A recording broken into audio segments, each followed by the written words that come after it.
ГСП онлайн. Городские новости сейчас. Постиравшего осенью 2017 года домашнего кота озвучили приговор.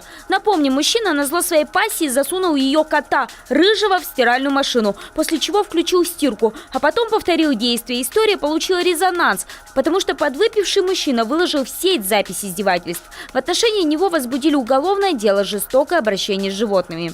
Согласно приговору назначено 1 год ограничения свободы с установлением ограничений, предусмотренными статьей 53 Уголовного кодекса Российской Федерации. То есть в ночное время Васильев не может появляться в увеселительных заведениях, также должен будет находиться дома, отмечаться в уголовно-исполнительной инспекции. В общем, вот такое вот наказание у него. На момент возбуждения уголовного дела это было самым жестким наказанием, которое предусматривала данная статья.